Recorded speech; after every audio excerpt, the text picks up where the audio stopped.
Hello, welcome to Evolve with Natu. My name is Natu. I'm the host of this YouTube channel. In this channel, we talk about a lot of things, but particularly about self-development, self-improvement, lifestyle, you name it. A friendly reminder, if you have not subscribed to this channel, kindly do so. And also make sure that you share this channel with your family, friends, and all your loved ones.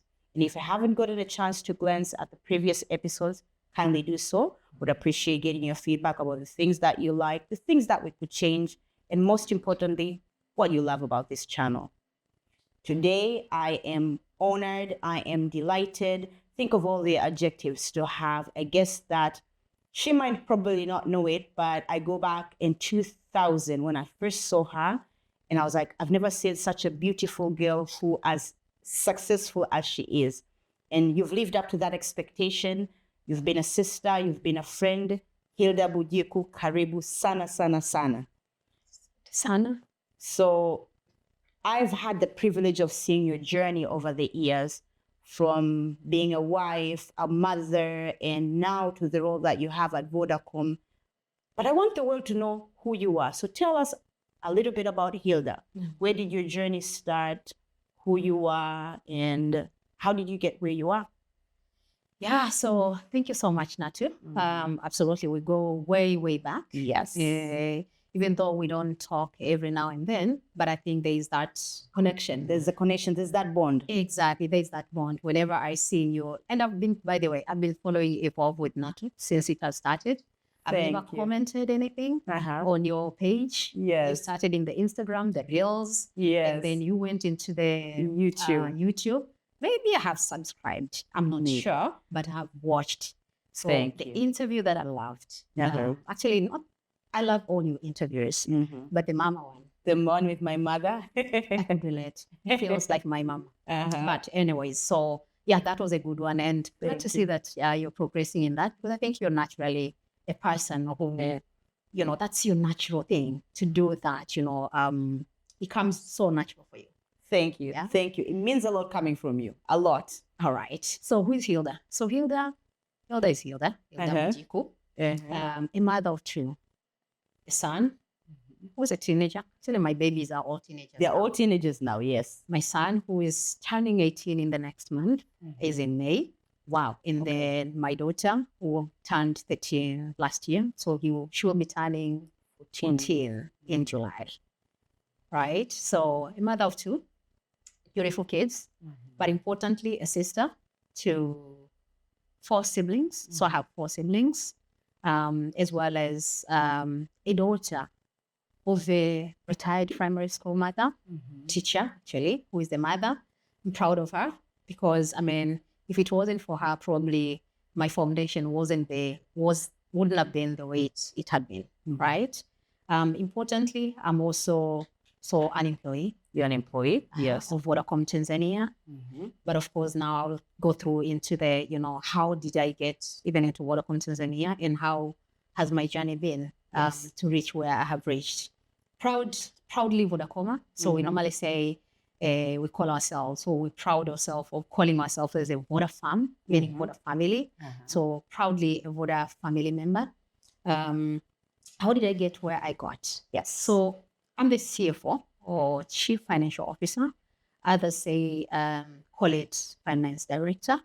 And at Vodacom, we call it Finance Director of Vodacom Tanzania, public listed company.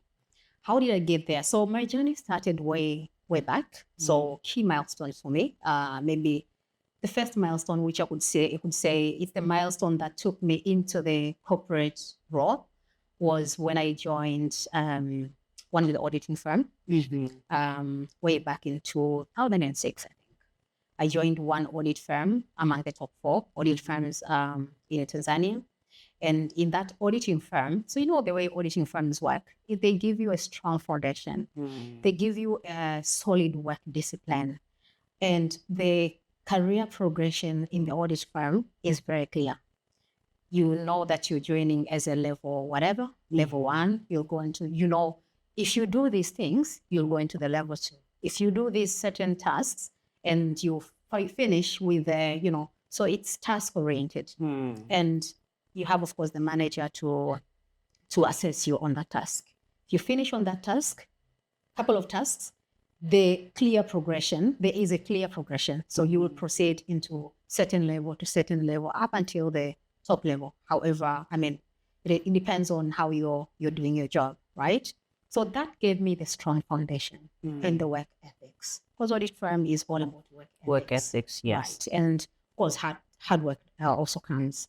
Long hours, it's part of the job because it's assignment basis, and you have to finish that assignment based on the timelines that you have that has been allocated to you.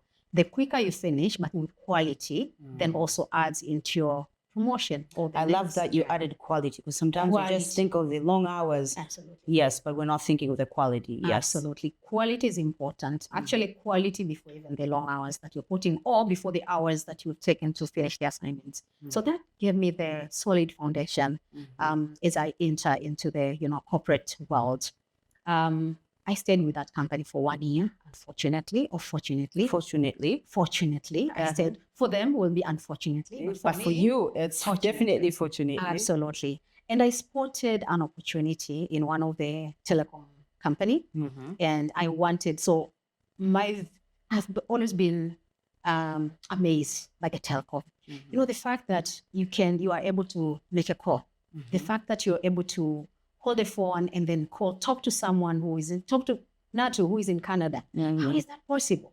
So that technology behind was what really triggered me, or rather it was amazing for me to go and see what is behind that technology. So that actually was a motivating factor to consider that opportunity when it was presented to me.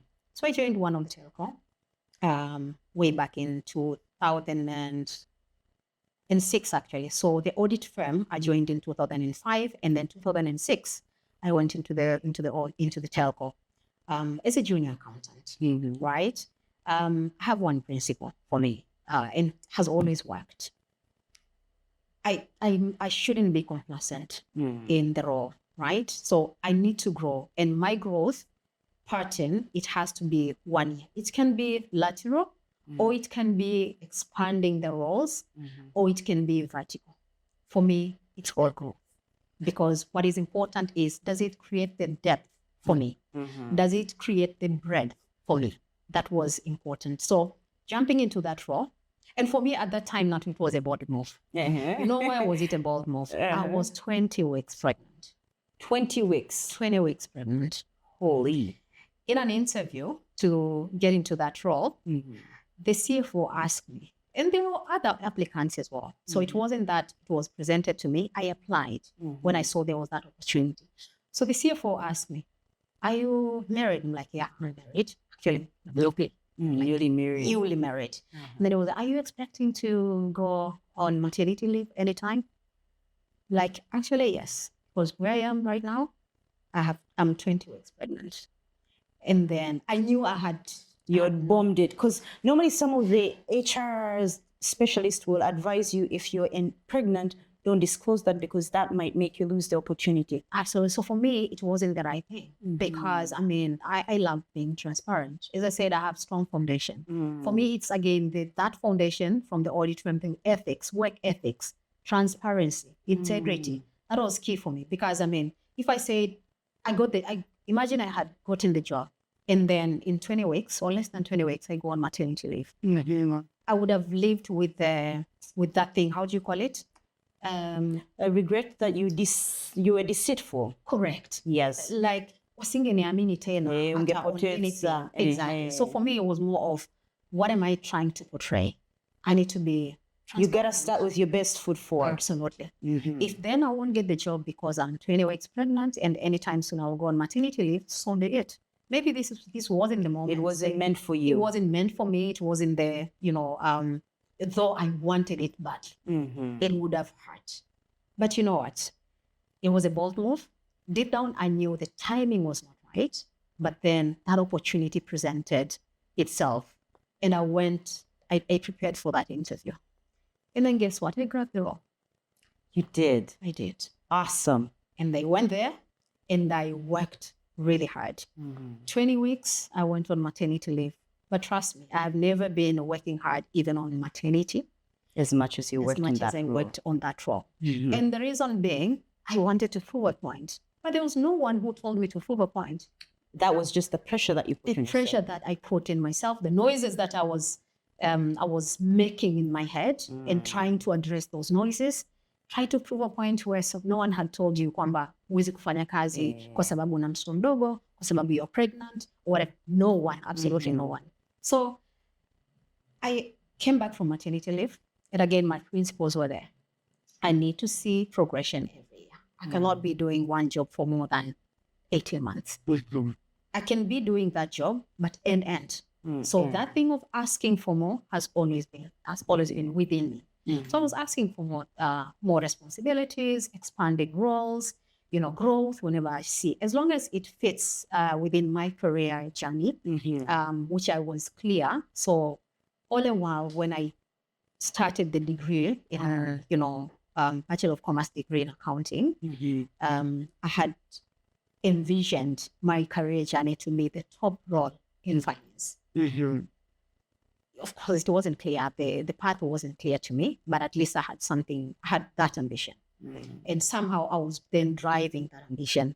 Timing wise, I didn't know how long would it take, but I knew that what is it that I need to do in order to get there. So I got various promotions within that telecom company. Are we allowed to mention the telecom company or not? Because now I'm working for another telecom. Then we're not okay. So I kept on growing within that telecom to the extent of getting into the MD -1, -2 role. So managing director, and then you have finance director, and then the role. So I was reporting to the finance director. When I went in, I was reporting to a person who was reporting to the finance director. So I grew up until the level of MD -2 or FD -1, now being the, looking after the finances within, and the control environment within the telco in finance department. And always because I knew my goal was to reach that top role in finance, so I've always been, growing within finance.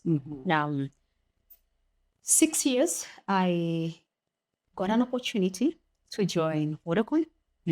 After I had worked with that other telecom, I got an opportunity to join Vodacom in Tanzania. This opportunity came. I wasn't looking for it, but then I realized who I was working with at that time, who was there in the top role, is in the CEO role in that company, had left the company and then came back to become the boss at Vodacom.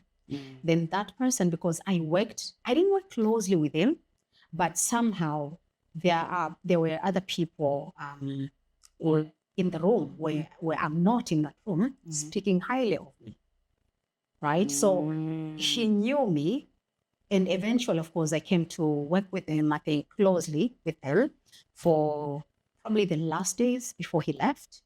But still, he had in mind that there's this person that I've been hearing about, speak about very highly on the work that she does, quality, commitment, whatever, all those nice things that everyone would look at and say, namtaka huyu mtu. Yeah. So we call it jembe. Jembe nalitaka. Sisi kule wazungu wanasema you found a sponsor. Sio mtu ambaye ulimtafuta, lakini you've had sponsors in the room speaking on your behalf because of the quality of the work that you're offering. Absolutely. So that person joined Vodacom, and then immediately he looked for me, Hilda, there is this role. I'm like, but it's the same role that I'm doing here where I am. He's like, look, up to you. This is bigger. It's the #1 telecom company in the country. So it's a leading telco. And it has multiple, footprints across Africa, unlike that other one, which didn't have multiple footprints in Africa. So the growth opportunities were massive.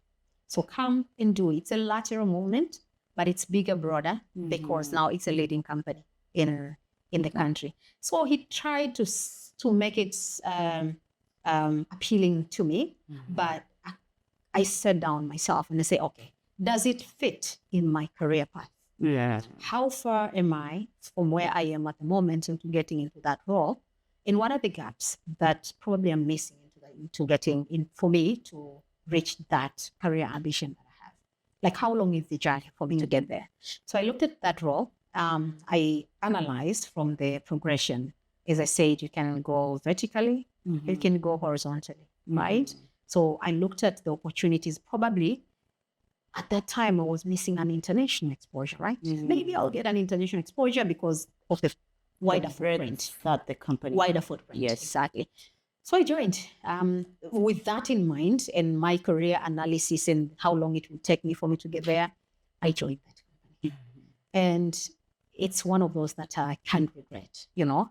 There has been ups and downs. There has been a lot of unknowns. It's part of the journey. You know, it's not straightforward. You have to learn a lot for you to get into the, you know, it's the goal that we've been focusing on. So I jumped into Vodacom 2012 as head of financial reporting and planning, literally driving the financial excellence within. So assisting the finance director at that time, driving the financial excellence, but of course, the planning, analysis, and what's not and what's not. So number crunching, and that's what I do, right? Or I used to do. Now it's more of business growth and, you know, how do we grow this business? It's more of that conversation. But at that time, it was more of number crunching, reporting, quality, and what's not in it. Supporting the, you know, the business from opportunities and from those analysis of to say, I see there's this opportunity. Can you quantify? It is good, but how good is that opportunity? So I've been doing that. And I joined Vodacom and to start with that role. Within the 4 years, so 2012 to 2016, still within Vodacom, I've had 3 roles. So as acting finance director, way back, I think it was in 2015. So just a year and a half after I joined, the FD left, finance director left. So I acted in the capacity of finance director. It was a good eye opener for me. Was I ready for that at that moment? I would say maybe no, right? Maybe no, but maybe. But you just... I went in, I did what in. I had to do. Yes, I did what I had to do for 8 months. And then the substantive CFO or FD came in. When that new FD came in, I was then asked to set up a department called Finance Business Partnering. The aim of that department is really to shape the commercial investment decisions. So you don't work within finance, but rather you work within finance, but you support the other areas outside finance. The other units. Your commercial, your HR, your technology, and what's not. So just shape the decisions, commercial decision. Why are we doing this? And is this the best alternative? Is this the best option for us to allocate resources on? So more on that ground. That was, I think, probably I did that role for a year or so. Then within that, there has been conversation on, Hilda, are your borders open? Borders open meaning, would you take an assignment outside Tanzania? Yes. At that time, I was like, no, I want. Okay, and then, you know, the system will just, you know, pause because no one wants to push you on something that you haven't put your mind into that. But then I realized again, there were some voices in the room where I wasn't present, speaking very highly of me. Again, another colleague sponsor, right? So yes, there was a sponsors. sponsor there. There are sponsors here as well. And then I was assigned a mentor. First, a coach for 6 months. And then this coach was trying to shape, To steer you. to shape my career journey, to say, where do you want to be? And I said, I kept on insisting, top role in finance. Top role in finance, yes. How is your journey like? What are the gaps from where you are to reaching that top role? And how can we close these gaps? You see? So I worked with the coach for 6 months. And then it became like clear on, okay, maybe the international assignment is a better option. And that international assignment, actually, it was giving me that top role in finance, but in that market. Immediately. But then there was that noises in my head. A lot of unknowns, what could go wrong, the fear of unknown. I didn't know what I didn't know, but then that fear of I'm going into a new environment. I don't know what I will find there. I won't have maybe a support system. Will I leave the kids behind or will I go with the kids? You know, all those, questions kept on coming, lingering in my mind.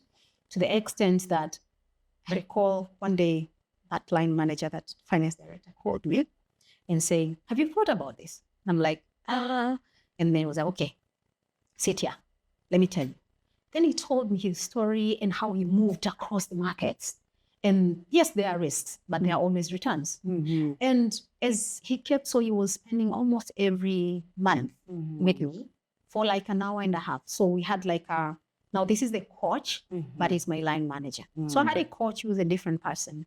And then now the coach is a line manager with that experience of his that he has gone through various international assignments. It is difficult, yes, but this is the brighter side of it. So he tried to unpack for me to say, don't lock your mind into within here, because maybe the growth will come a little bit, will come a little outside bit of your longer. comfort zone. Correct, it will come longer, like it will take many years than what maybe you had envisioned. So eventually, the moment I said, yes, the borders are open, guess what? The doors opened. The doors opened. I was now called for an interview, which was like a formality, but the role literally was there.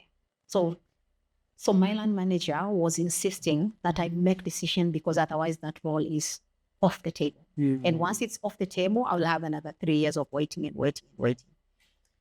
So I took that challenge, and then I was taken to Vodacom Lesotho as a finance director there. It's in the southern part of Africa. As a finance director for 2.5 years. Growth never stopped. Now, it's a different challenge, right? It's in the other, country. The culture is different. The people around you are different. Huna ndugu yote kumwangalia, right? It's me and my kids and my dada, right? It was a very big loss for me, and opened a lot of opportunities, a lot of growth. I did that role for 2.5 years. I gave it my all. I had plenty of time in my hand. Why? Because we don't believe you me. The time that we allocate on the social events when you have your support system, your families around, it's a lot. Yes. But kule no one knows. Kuna kwa harusi za kwenda, kitchen party. So I had plenty of time in my hand. And it's when I even got time to go online and did Masters of Science in Finance. Wow. Yeah, I did. Whether I finished, that's another thing. But I did it. And I've been using the knowledge. The knowledge that you acquired. Which is what is important. So the certificate, maybe I didn't get the certificate, but the knowledge I acquired is what I kept on. And I had those aha moments. So this is this. Okay. So all the while I'm doing this is because of that. So na connect zile dots. Absolutely. But a lot of the time that I was spending probably not efficient, I had it when I was there. And then I did a great job when I was there.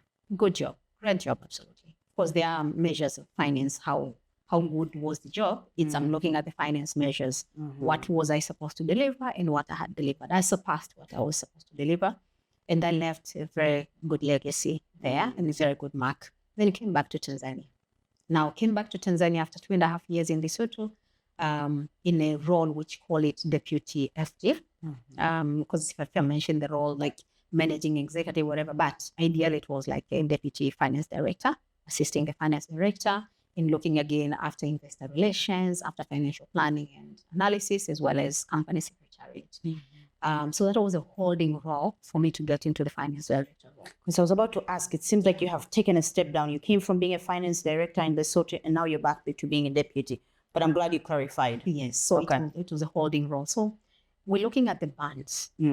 So I was there in Lesotho as MD -1. I came back as MD -1. Okay. So it was still a lateral move. Yes, but Lesotho was a small market as well. Small market. You know the population of Lesotho? It's around 2.5 million people. Oh, wow. Yes. Okay, that's significantly small. It is. But then in finance, the finance role is a finance role, irrespective of how small the market is. Hata kama ni biashara yako nyumbani, I'm sure even when I do your finances or when you do your finances, you can see it's overwhelming. Yes. And the principles are the same, irrespective of the industry, irrespective of how big the company is. Of course, there are complexities with big companies, especially if you have subsidiaries, if you have to look for funding, various sources of funding, there are those complexities, but the similarities are the same. It's pretty much similar, or no new things as far as finance field is concerned. So I came back, I did the job. 2022 January is when I was appointed as the finance director now, to take over the role from the previous FD of Vodacom Tanzania. The role that I have until now, but in the middle there, our managing director left, and then I was appointed to act as the managing director for 3 months. I've been extremely proud of you, but I think that was probably one of the most highlight moments of your career. And I was like, I wish they gave you that role for a little bit longer, but we'll talk about that. You know what I always say, Natu? Delayed, but not denied. Denied. I love that. I love that. I love that. You have done a significantly excellent job. You're an excellent storyteller, by the way, because I was just waiting. I'm like, I told you. You are brilliant. I think in your other life, storytelling should definitely be, because you paint a picture. I feel like I'm there. I feel like when with you in Lesotho, I feel like you've done a brilliant job. So people are looking at you. I, for one, I'm looking at you and I'm like, man, Hilda has had a successful career. At no point do I see Hilda has gone through any sorts of hurdles, any sorts of obstacles. I imagine from the young girl, because you went to University of Dar es Salaam, you did Bachelor of Science, in Commerce. Bachelor of Commerce, BCom. Yes. So I imagine that girl who did a BCom all the way up to being a CFO or director of finance at Vodacom. It hasn't always been a smooth journey. From somebody looking outside in, what are the obstacles that you might have gone through on a very high level, and how did you go about navigating those challenges? Yeah, so the challenges are always there. They're always there. And I think part of growth is how you overcome the challenges, right? Among the challenges that I had faced is every time you transition into a certain role, of course, you have to understand, you have to learn to understand and deliver this role. Again, for me, it's quality. That's why there has been sponsors, right? Speaking highly of you while you're not in that room. So those are some of the obstacles. So then probably I'm a perfectionist as well. So how do I perfection this? And could be a challenge to me, but not necessarily to anyone else, right? So for me, perfectionism, but then that comes, if I'm not perfect, then what? Then what? All you've ever known is being perfect. Being perfect. Then if I'm not, perfect in my definition, right, of perfectionist.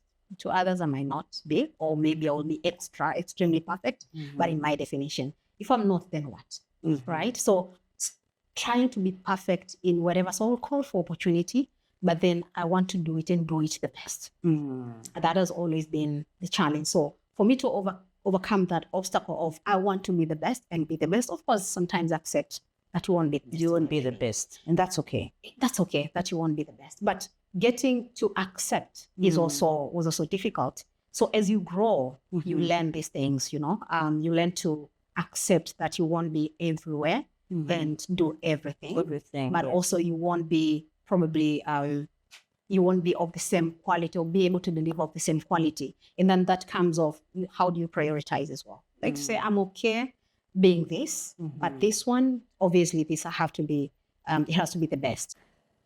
You have done a brilliant job telling the story of how you got started and where you are.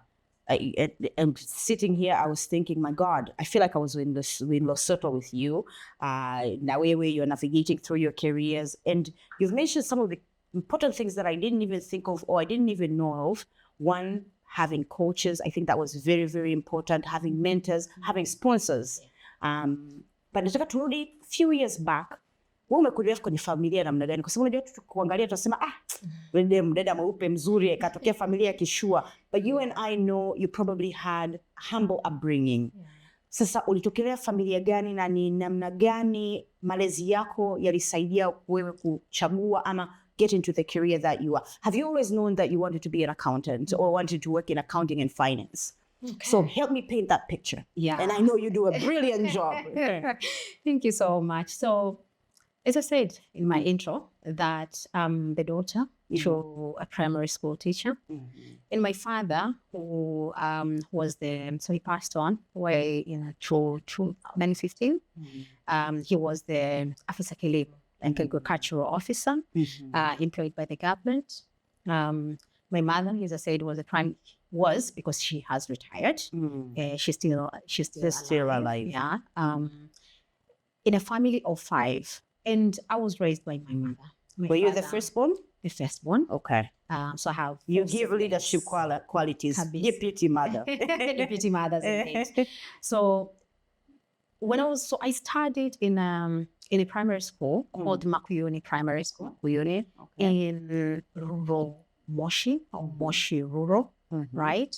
In a small district. Is it a district? In wilaya, it's called Himo. Himo. Oh, okay. So haukuata Moshi mjini? Hapana. Himo Makuyuni. So nimekaa na wapare sana. Umekaa na wapare. Sana. Ndio maana unafanana na watu wa kwetu. Unaona? I was home in school. Glad to this hours as well. Right? So nimesoma primary school kule. Mama yangu was na nimemwona akigrow. As in she was the normal primary school teacher mpaka akawa the headmistress wa shule ya msingi. Akapewa even kazi ya kwenda kuanzisha another branch of the primary school. Tusema mtoto wa shule ambaye alikuwa anafundisha. So she went and she started a new school there, but it's part of her job.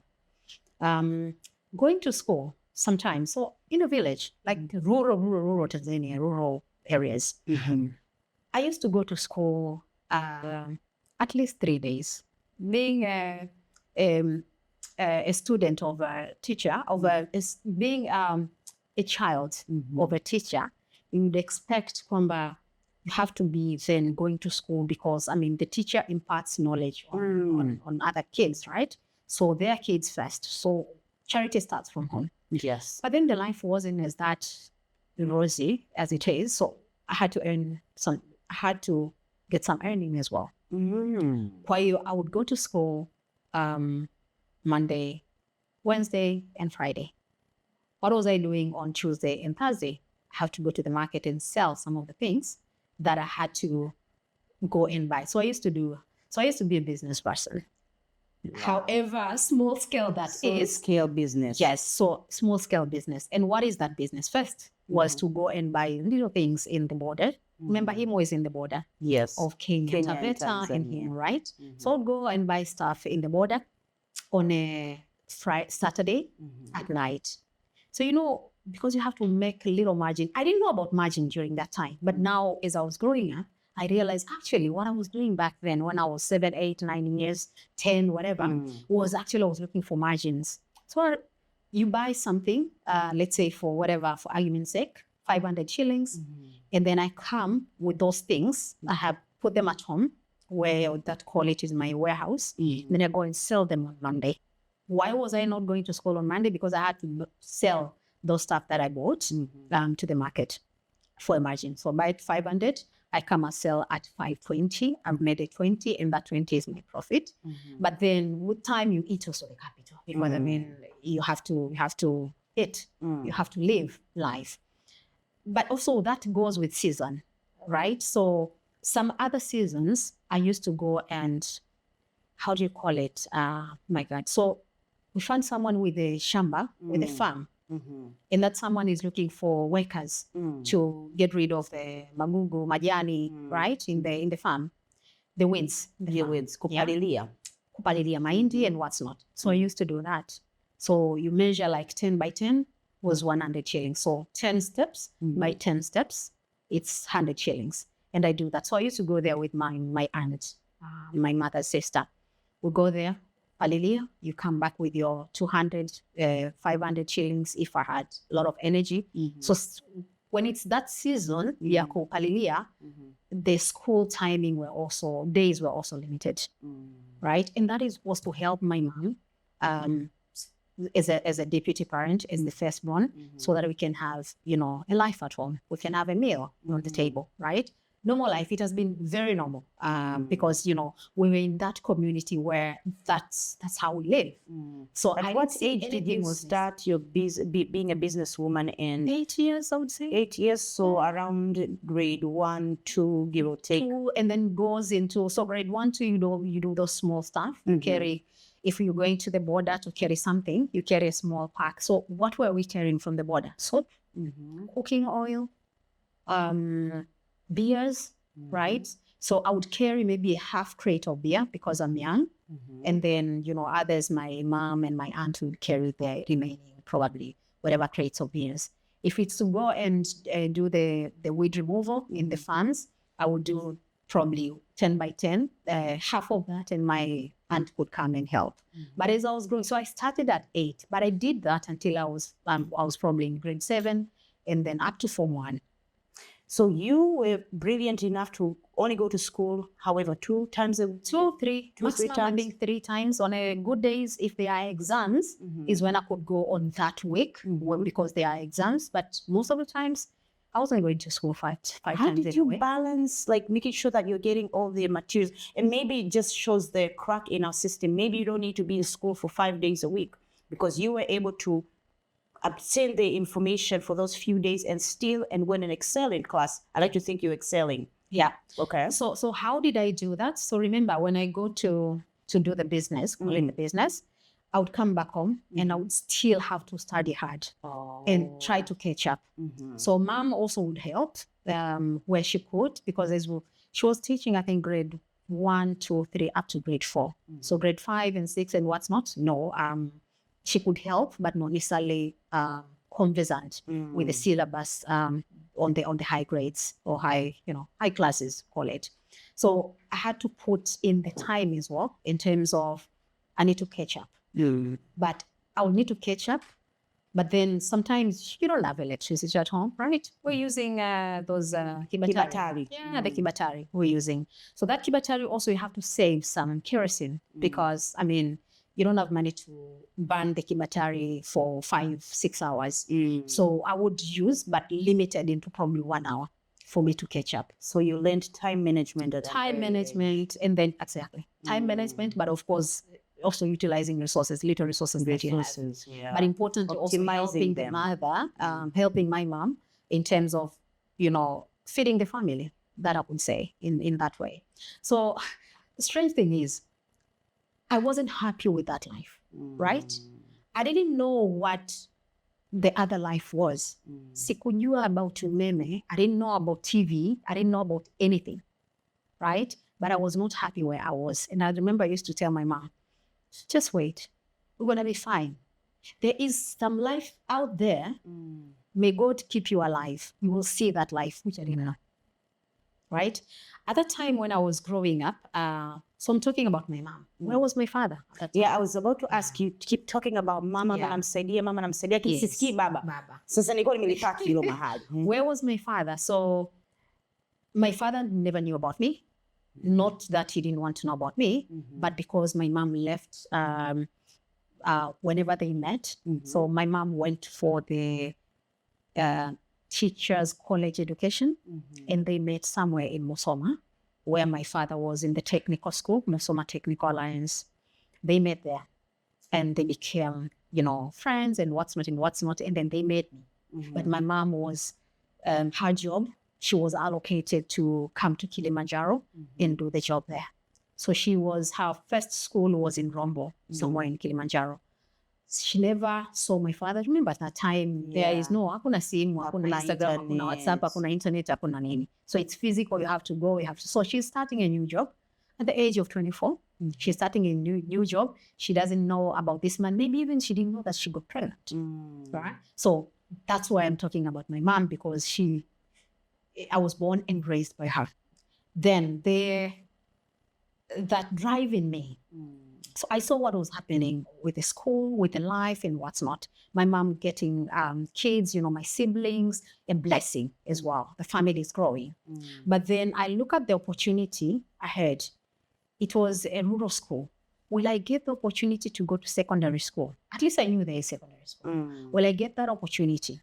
So I had, if we look at the education background at that time, the history, there has never been people who are going to Secondary to school. secondary school, many actually, because I mean, in the whole school you will fail. You're being told you will fail. So no one was going, especially to government secondary school. We could hear people from Dar es Salaam, Arusha, and what's not, Mwanza, going to Weruweru, Ashira, and what's not. But then Your village rural- wasn't producing. no, No. not at Okay. all. Not at all. So I looked at that, and at that time I was like, okay, yes, I'm becoming the first, second in class. But there has never been over the years, there has never been anyone who has gone to government secondary school from this school, right? And people are brilliant. It's just the opportunities They were not just there. weren't presented. They were not presented. So I looked at how will I progress from where I am into that secondary school, which is what I was eyeing. Like I knew my life will never end here, for sure. Then I had to probe my mom. I wanted to, where's my dad? Where's my dad? And I don't know if you put that, but mothers don't like, They don't like those probing. kind of- yeah. Where's your mom? Where's my dad? And what's not and what's not. Not that she was ashamed of him, but just that, I don't know, maybe she didn't know how to position it. Now they're driving me. I saw her raising other kids, and we're all struggling life-wise. We were okay, but we were not the best, right? We could have 1 meal a day, 2 meals a day, but it wasn't enough, right? Especially when you have many siblings. And we had, at that time, we were 3, right? And the 4th one was coming. So I was like, okay, I don't see me getting into the secondary school. So I had to find my dad. Eventually, my mom opened up, saying, your dad is this and that. And I was using my dad's surname all the while. So I said, what contacts do you have with that man? At that time, I was told, I used to communicate with him. He told me he has a sister in Namanga, Arusha, where the husband of that sister was working in TRI, something like that. We could talk until tomorrow, how I got to Namanga, not knowing anywhere, and being born and raised in the village, never boarded a bus, never traveled alone. But trust me, driving me, I got into Namanga, and I saw my aunt. We cried together. She didn't know that I was the brother's daughter. Actually, she thought I was a house help that the husband had gone to Arusha to bring. Right? It's a long story if I tell you how did I get into Moshi and then board the buses into Arusha, and then from Arusha to Namanga. Remember, Arusha to Namanga, there were some, little taxis, if you call them. So the taxis were, it's 5 people in that taxi. So I introduced myself. I'm so-and-so. I want to go and meet Mr. So-and-so. Luckily, because that guy the uncle was working for TRI, they knew him. So I had to wait for the first taxi didn't know him, the second one didn't know him, the third one, so it's in the queue. The third one, so the fifth one, which I had to wait until these ones fill up for me to get into the fifth one. So this driver knew him. So I had to wait for that taxi. And me with my Marlboro bag. Do you know Marlboro bag? Najua siku hizi kuna mifuko ya hii reusable, lakini sisi kwa ni ya plastiki na ikumbuka. Marlboro. Yeah. So for me with my Marlboro bag, waiting with my slippers, actually holding, because that's the precious thing I had. So waiting and holding the slippers in my hand, walking barefoot. I waited for that taxi until its turn came, and then we went to Namanga. Then I saw my aunt. And then she thought it's a house help. The husband has gone to get from Arusha, and then only to introduce myself. I'm so-and-so, and she knew me. She said the brother has been speaking of me, even though he hadn't met me.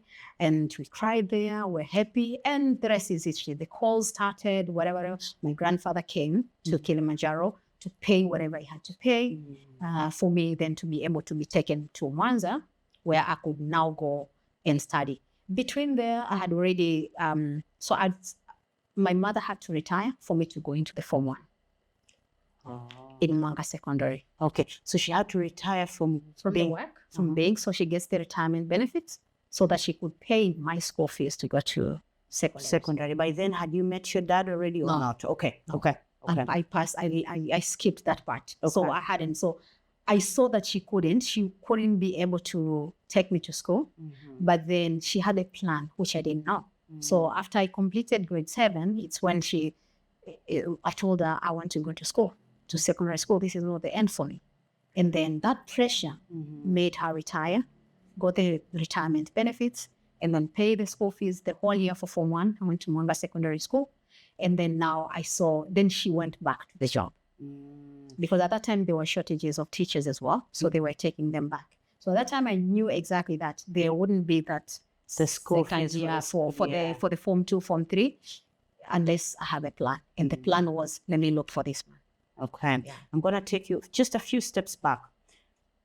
You had been vying going to secondary school because your school didn't produce any students. Yeah. Mwanga Secondary, that's the government private secondary school. Okay.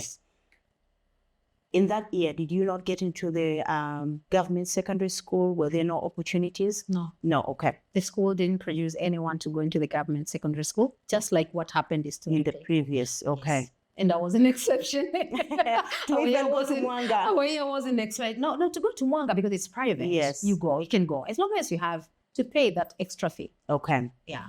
That's why my mom had to retire to be able to pay. For the fees. Okay. Then I went there and then reached my dad. He took me to Mwanga Secondary School. Yeah. So there's a long story on how I went there, how they came and what's not, but let's cut it short. He took me to Shinyanga Secondary School, Muhangeja in Shinyanga. And there's where I progressed with my secondary school education under my dad's umbrella, under my dad's house. For the first time, I met him when I was in Form 2. Did he have his family there already? He had 3 kids. Okay. Yeah, he had 3 kids who were in there. Younger or older? Younger, okay. Younger. So I was the first one. You're the first one? Moms and both on your dad's side. Okay. Yeah, because I called them when they were young. Oh. One was in school, getting her teacher's college education. Another one was also getting the technical college education before he goes to the, wanaendaga? Wapi? Zeta? No, not Zeta. The army thing. Jeshini. Kabla ya kwenda jeshini. Okay. And then after he finished his college, he went to jeshini. My mom was allocated to teach. So I caught him when they were all young. They were bado ni wadogo bado. Wadogo walikuwa wanacheza zao. It was all for fun. Until it happened. You're like, oopsie. So was life better in Shinyanga compared to life in Himo? No. It was let me not say no. It was hard, but it was a teachable moment, and it built the person I am today. Built the character. Absolutely. The life was hard. It's equally hard. Not that the dad wanted the life to be that hard. So, but in Shinyanga, let me tell you one interesting thing in Shinyanga. So in Shinyanga, when I was in Form 3, as life was hard, getting, meal on the table and what's not. Remember I said dad was working as an agricultural officer. There are scales in terms of how much they can pay, but also he had to pay for the private secondary school. And it was expensive and overwhelming. And he has other 2 kids, daughters actually, with 3 in my dad, and we're all girls, females. Then in order for me to get to have a meal on the table, so I did another business in Shinyanga. What did I do? I used to rent a film. You remember those VHS Kandaza video. The video, the Sarafina, the Van Damme, the Amitabh Bachchan, right? During that time. So I was renting. So my dad had this TV, the Chogo one, small one. So I used to rent those ones. So the films and come and show. So I was in a village and people would come and they would pay 50 shillings to come to watch the video. So you say video, film. Filamu, yeah. Yeah, Bujiku kuna filamu. The Sukuma, my fellow Sukuma people, I love them a lot. So they would come to watch for 50 shilling. 50 shilling for that particular day. And it's in the evening. So they'll cook. So some will bring me food. If they can't afford the 50 shilling, they pay in kind. Some will offer to clean my house or the house. The next day, some will offer to clean the dishes and what's not. So it's payment. But we're in a lovely community. and I could do that. Of course, others, like I have to have cash as well. So others would do cash.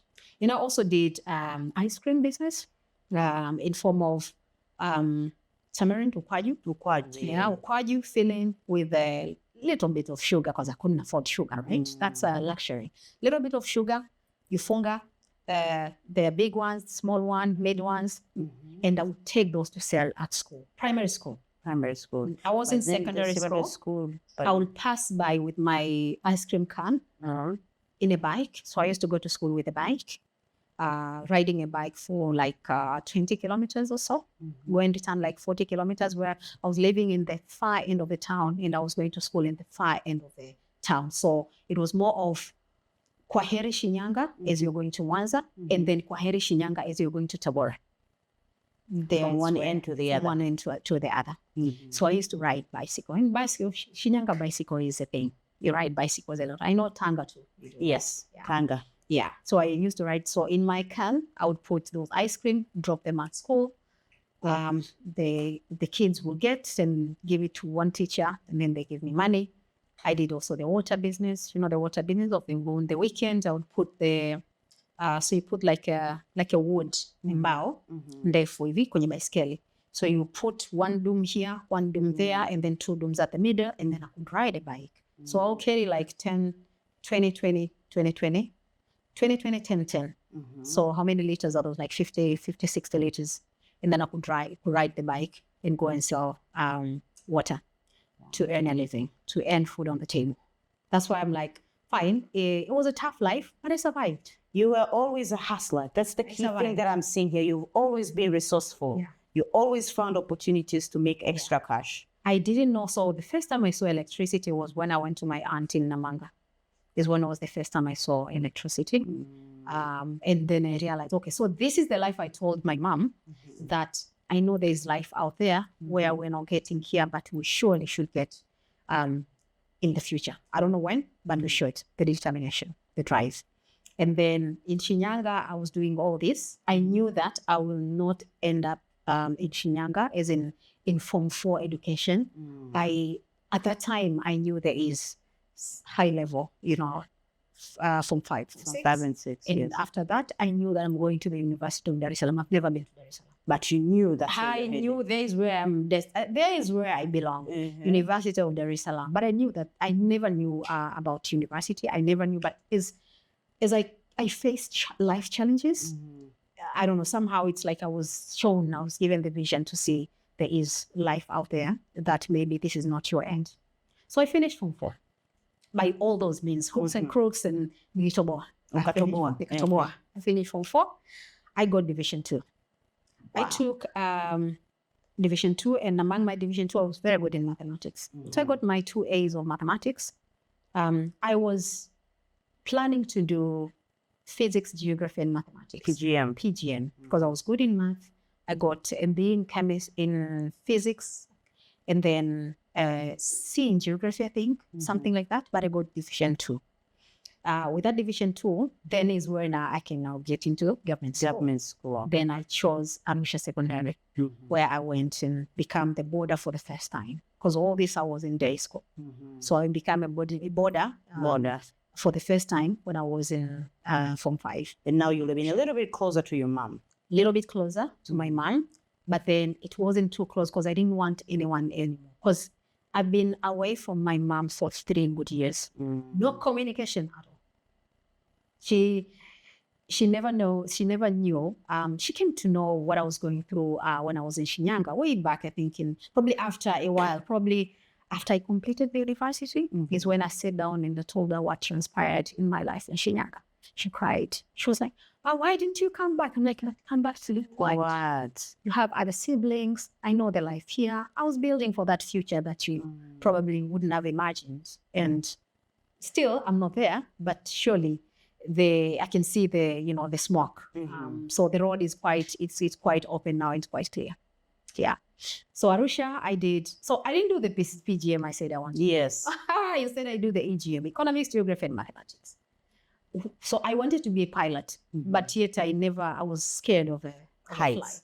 Flight. Oh, flight. Ndege. Heights. Kwa hujai kupanda na ndege. Sijawahi kupanda ndege, but I used to admire that thing which flies up there. Like, what is that? And how does it fly? So the inquisitive nature, like the telco story as well. Yes. Yeah. Why is a person able to make phone calls? What is the technology behind? So that one also, it was something amazing, and I wanted to know the technology behind that. But I was scared at the same time. And I still yet wanted to know who runs that? Who drives that? A pilot. Oh, okay. Who flies the third pilot? I want to be the pilot. Hence the reason for me to say PGM. But how did I change from the PGM to EGM?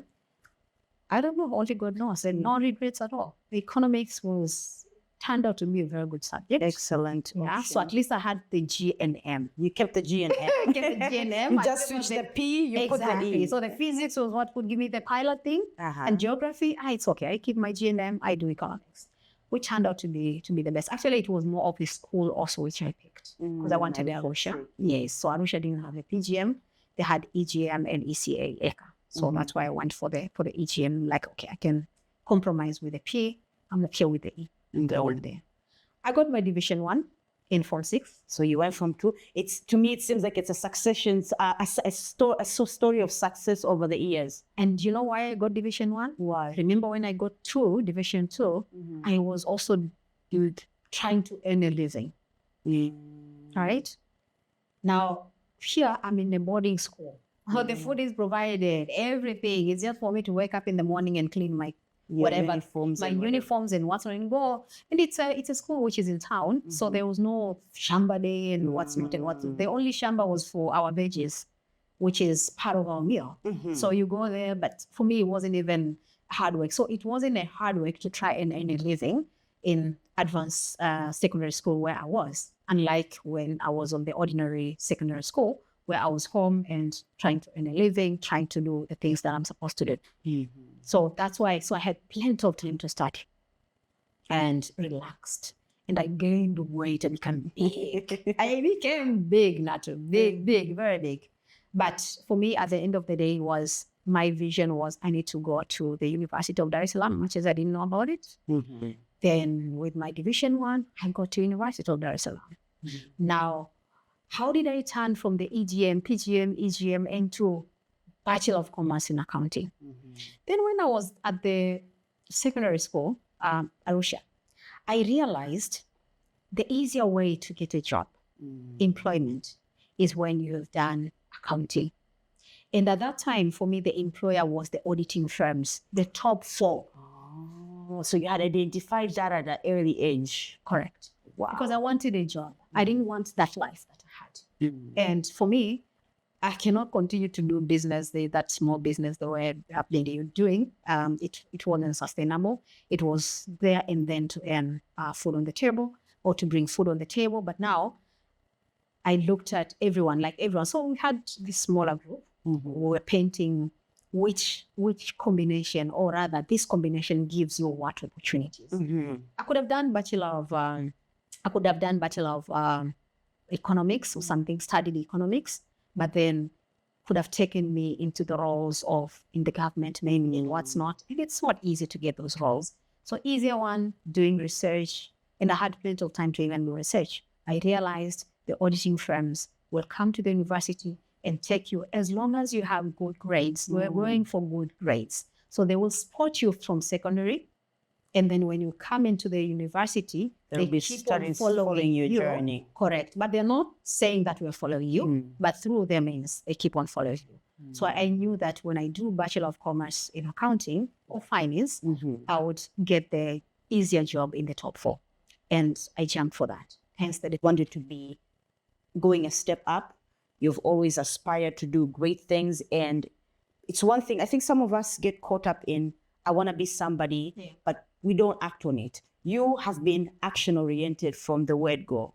From selling things so I can help my mom to selling things so that I can actually earn a living and do well in Shinyanga. And in Arusha, you're like, okay, I need to get into UD and I need to get into the big 4s, which you did successfully. Now I want us to now get back to the workplace.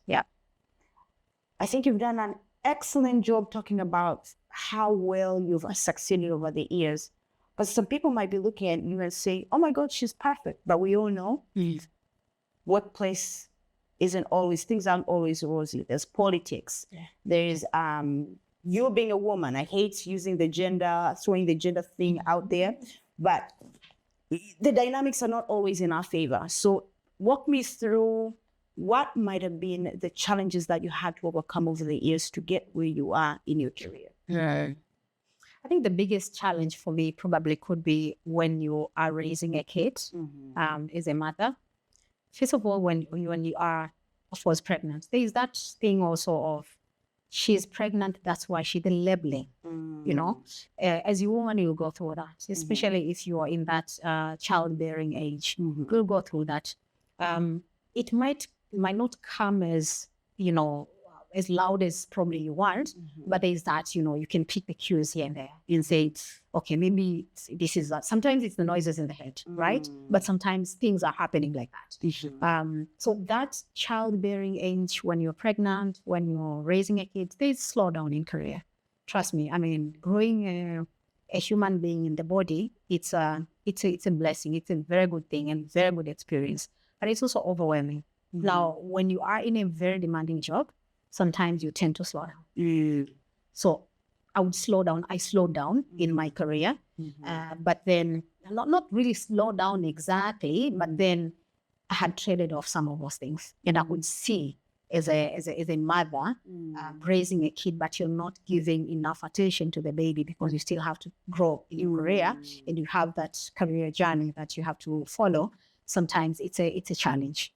Yeah, so there are those like intentional slowing down because you're pregnant, because you're taking care of the child. So you seem like you're not giving enough time and enough commitment into your job.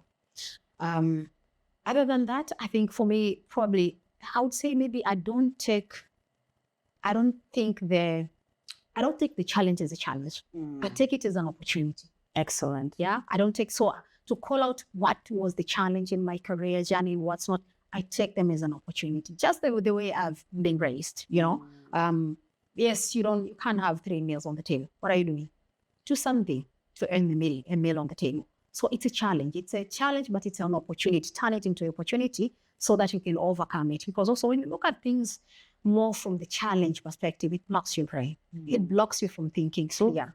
Right? It's a scarcity mindset. Correct. Scarcity mindset. So, and it's a good trigger. So it can trigger you at any time, every time, and then you fail to focus on, the prize or whatever the prize that you call it yourself. So for me, the biggest challenge was to balance the motherhood and the career. Which, how did I overcome that? You need to have a strong support system, and because then you prioritize, right? You have to be intentional about things. You prioritize. Because you prioritize, the trade-off is imminent. So you will trade off some of the things. Now, what are you trading off in all the things? So what did I trade off? I trade off probably some time with the kids as well. I would have loved to sit on the table, have breakfast with them, have probably dinner with them, go for the night prayer as well all together. But sometimes I'm in the office until 11, until midnight. I won't be there. So I traded off some of those activities. Maybe I also traded off the time with my family, my mom, my father, whoever, the close relative. But it comes because you also have to grow in your career. So when you prioritize, you will trade off. But support system is very strong. When I went to Lesotho, for instance, it was a new environment for me. Initial days were challenging because I didn't have someone to support me at home until I got my the work permit, the resident permit. Then I managed to bring the data on the resident permit from Tanzania to Lesotho, and that's the support system I had. And hence, and of course, with the other expert community who were in Lesotho, who were supporting each other from that angle. Then you need to have that strong support system for you to be able to excel, especially from the woman. Is you're a woman and you want to to bring the kids. You want to have your kids and you have to take care of your kids. The support system is really, really important. Excellent. Yeah. Well, I think you've even tackled one of the questions that I was about to ask you, because you have an extremely busy schedule, work-wise, but I also know you're an excellent mother to your two amazing children who are also teenagers. And I wanted to ask you, where do you find the balance? Earlier we were talking and your son had told you told me that your son had shared that mama, hii kazi yako mimi naona it's too much. Sasa tumeshuka kwamba unawapa ile you're serving the role as a mother, but also you're fulfilling obligations za mwajiriwa, but you painted the picture well. Ulisema kwamba work-life balance inapatikana with having a strong support system on the groundwork. Vitu gani tena vingine ambavyo unaweza kufikiria unasema kwamba you know what, in order for me to be able to have this work-life balance, these are the things that need to be done. Ukiachilia support system, but also you can create time for yourself, right? A day has 24 hours. What are you doing with your 24 hours? It's also important. Prioritize your time accordingly. From the office as well. Supports the strong team is also important, because then you can't carry everything on your shoulders. You need to be able to delegate. You need to be able to trust your team to do the job for you. But of course, the loyalty is important, and your leadership as well is important in how you're supporting them in that career agenda, which is key for me. Gladly, Natu, I have a very strong team, to be honest, very strong. They're wonderful, and for me, they then nowadays I don't sleep in the office like I used to previously. Because why? Because I've built you've built a team and you've learned to delegate. Delegate and trust that this will be done by the team, which is important as well, because you can't be everywhere and you can't be perfect through and through. You have then to trust even other people to do something that you used to do, as long as you empower them. And that gives you that time which you can allocate then in either family or taking care of yourself. You also need to take care of yourself. Speaking of taking care of yourself, I feel like you're a mind reader. There are mothers looking at you, young women looking at you, and they're like, man, fanya kazi. But you and I know you are very good at taking care of yourself. I mean, it's evident. Look at her. So how does Hilda take care of herself outside of work? What is it that you do to make sure that Hilda is not only sound mentally, but sound physically? Yeah. You spotted Natu. I love working out. It's my passion. But before passion, why did it become a passion? It became a passion because it works wonders on my mental health, as well as now the added advantages there. Physical health, body, the looks, the feel. For me, it's not even the looks. Important is the feel, how I feel after I work out. But critically, it's a stress reliever. Some relieve stress by probably going and chatting to people, going and dancing. I know not you're good. You're a good dancer. I love and maybe that's your stress reliever. The camera guys might disagree. Unajua kuna ile dance ya tele. I've made them laugh the whole day. That is the one dance that I failed to master. But anyways, at least somebody's here to tell them that I can actually dance, because after them seeing me dance, they disagree that I could not dance. But maybe let's go. I've never seen you fail dancing. Yeah, no, that one is, it's miserable.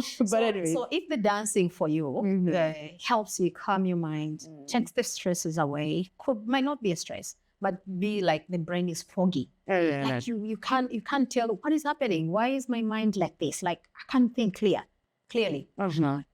For you, maybe the dancing does it to you. I know you used to gym as well. Yes. For me, the gymming does very well. And I love lifting weights, doing cardio here and there. After I'm done with that, of course, that taking care of yourself, of myself, with that comes what you put in. What you ingest.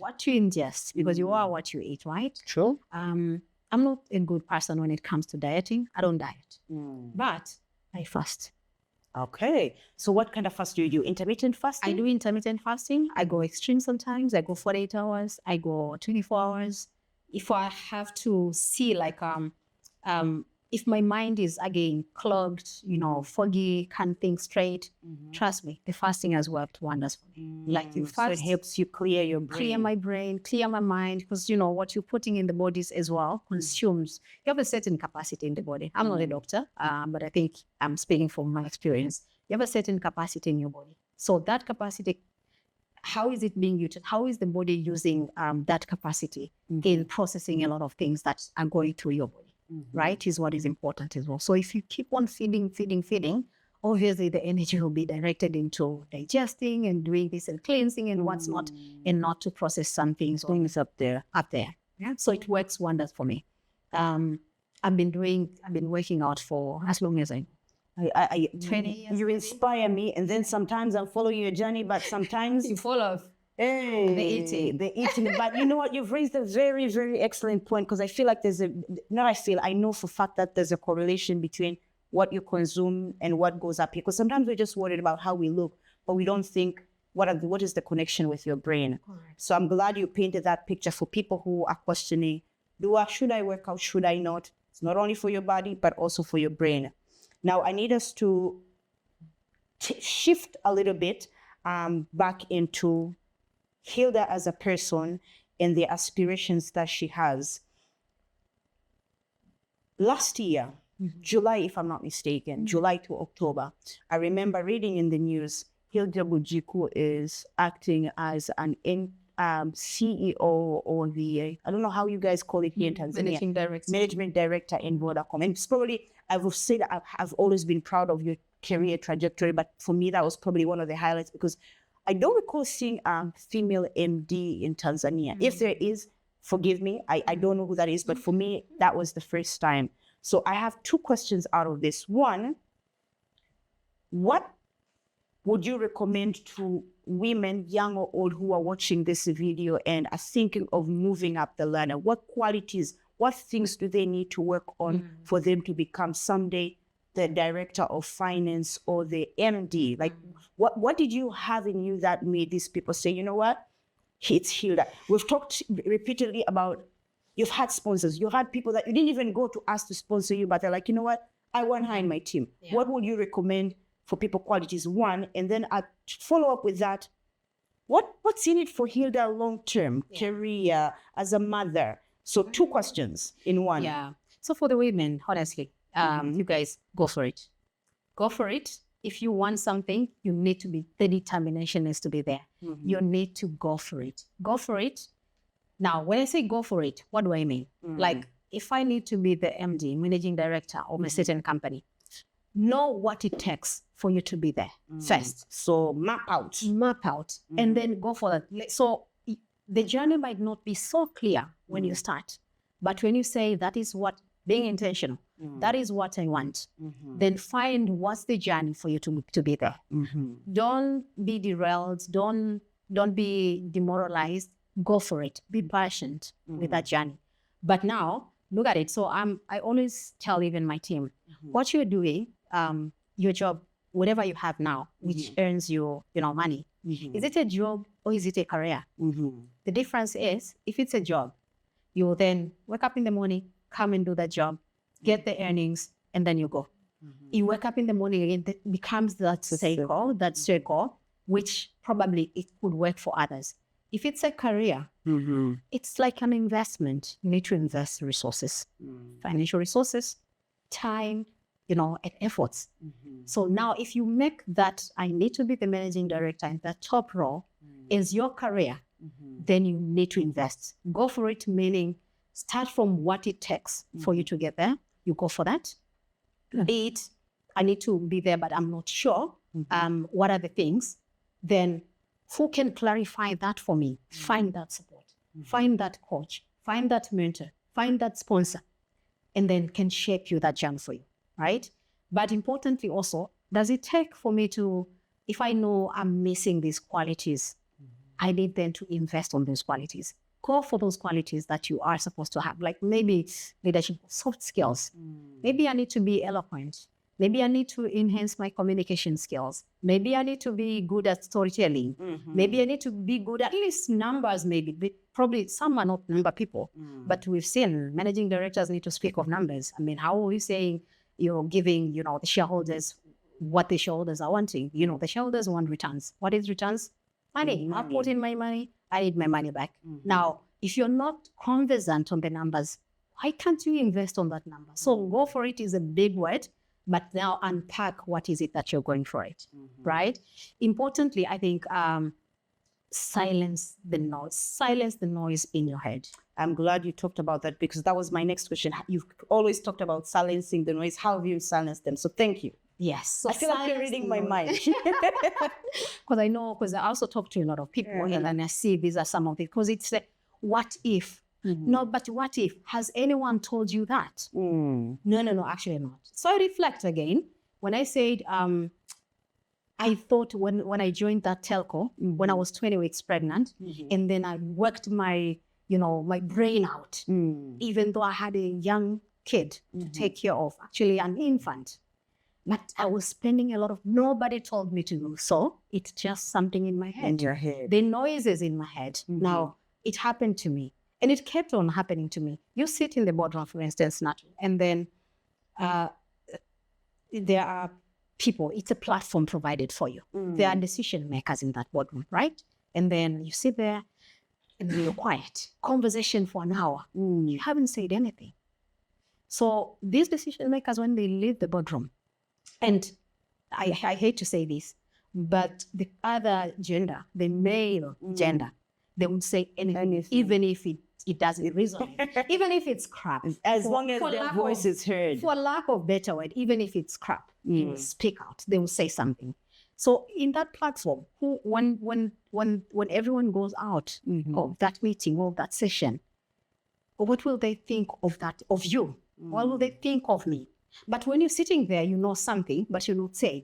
Why? Because there are noises in your heads that are coming to you and saying and telling you, maybe that's not the right thing to say. Maybe, what will they think if I say this? Maybe no. Maybe your language is not coming out. Maybe you're not fluent. Maybe, right? And then you end up keeping quiet. The platform has gone. The opportunity for someone to note that Natu was there is gone. So there are a lot of, and I speak to a lot of, not only female, but even a lot, but I see this in a lot of in many times in female, that we have these noises which are coming and blocking us from being who we want to be and going and get what we have to. So silence those noises. It's not easy, but a good example. So you can have like a practical example. You can have someone in that meeting and say, be the one maybe to just give me a heads up to say, hey, you haven't said something. And I do that a lot with the staff in whenever we have these executive kind of team meetings. And then we invite the staff. We know they have potentials to come, or maybe they're part of that meeting. We invite them to come and speak. Not speak, even attend that meeting. And then someone will be sitting there. And then I'll be like throwing something or texting like, hey, you're not a flower, but you need to say something. All right? Because because we know when we sit in the boardroom and start, let's say, calibrating on the talent, we look at the things, hey, but this person is not visible.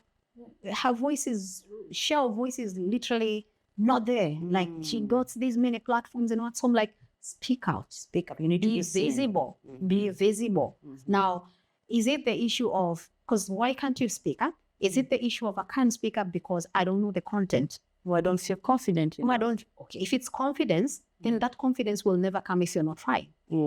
Speak, fail, speak, continue, repeat.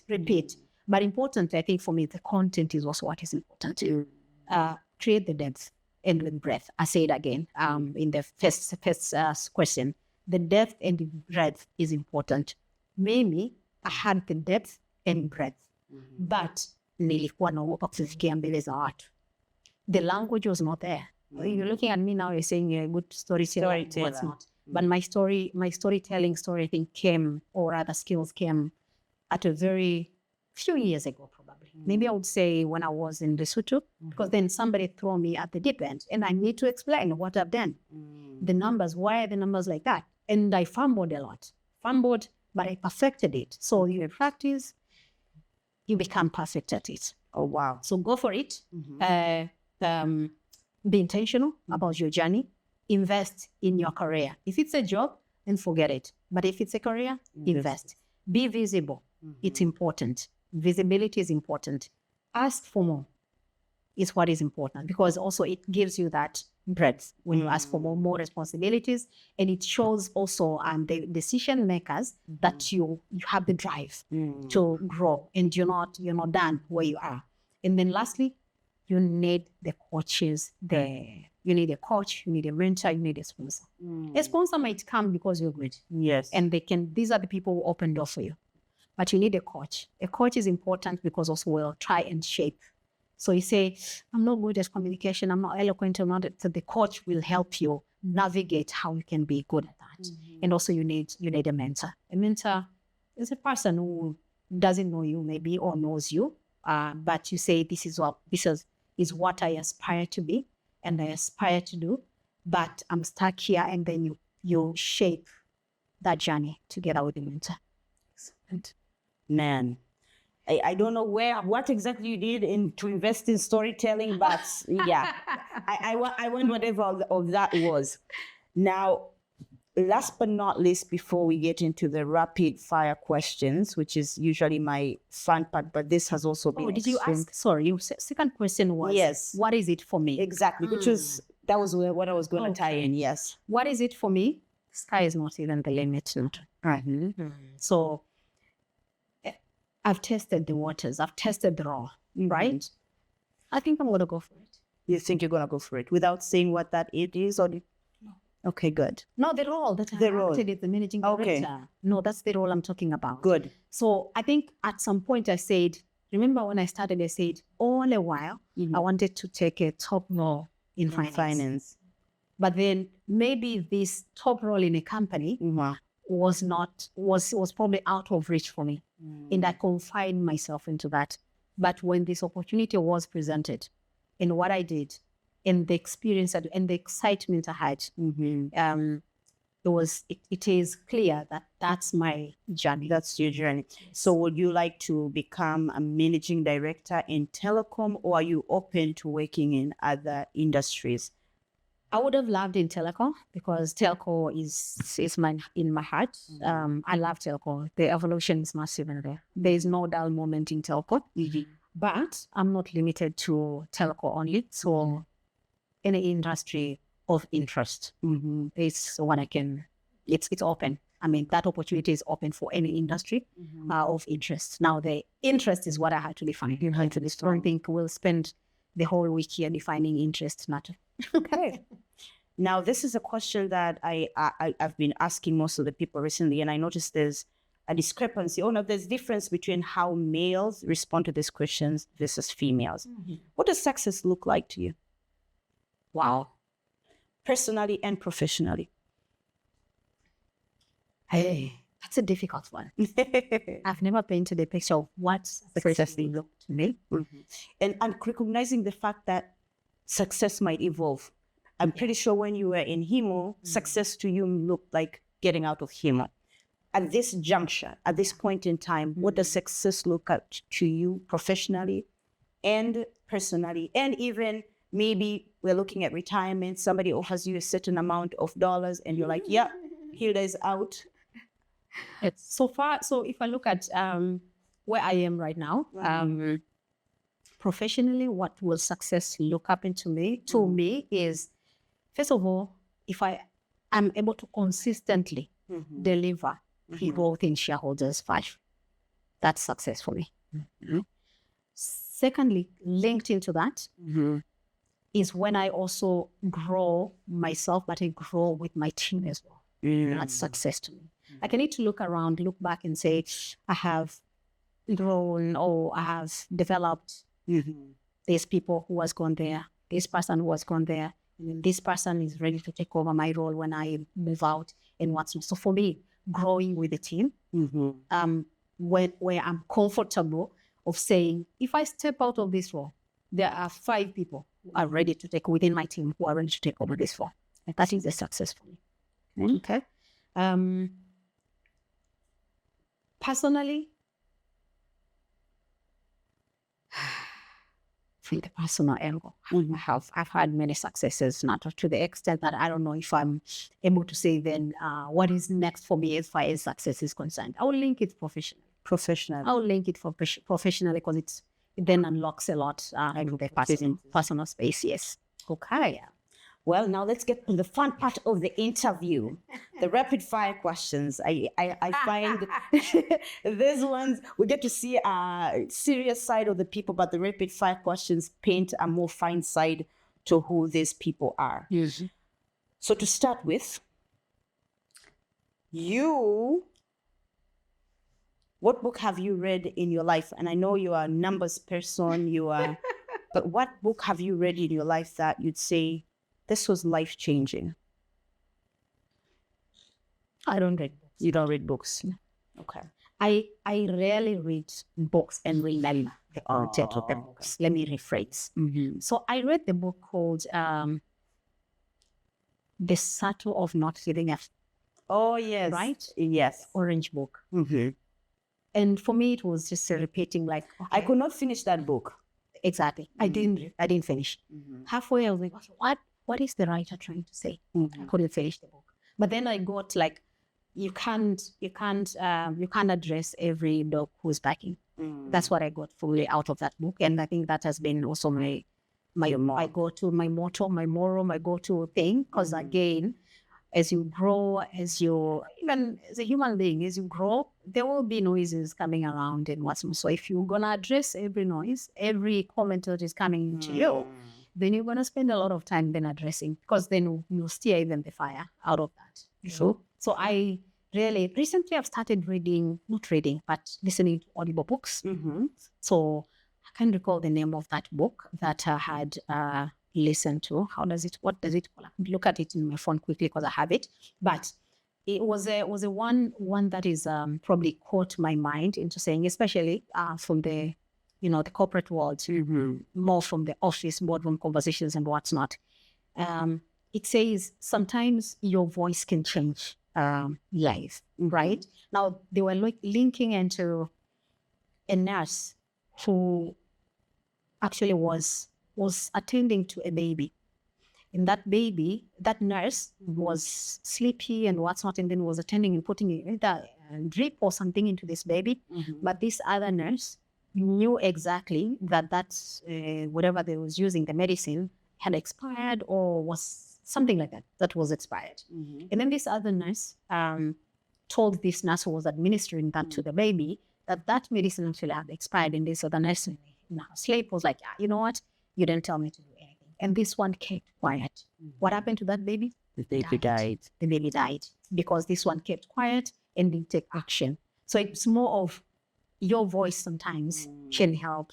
Can make a difference. Can make a difference, can do what. And that for me, so it's called the Fearless Organization. That's the name of the book. That's audio. I've never heard of the book, but now you've inspired me. The Fearless Organization. Fearless Organization. Okay. Yeah. I read books, but I also listen to audiobooks. Yeah. It's like what you do, how you create the work environment also drives into that fearless of people. So is your leadership really scaring people to say even the wrongdoings which are ongoing? Like, I know something, but hey, I'm not going to say it because I know this is not a space for me to. Not my monkey, not my circle. Exactly. Interesting. Now, if we had to ask people that know you really, really well to describe you using 3 words, what words would they use and why? What word will people use in describing me?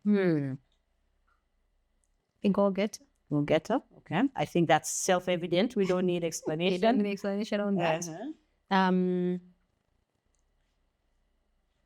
Strict. Strict, yeah. I think that for those who know you. Strict. She's very strict. She's strict and tough. So probably link those words together. She's a human being. She's a human being, but especially when you get to know her that way. Yeah. And that's why I read that book of Fearless Organization. So I'm not that person who's creating that fear organization with fear. Especially being a leader. Okay.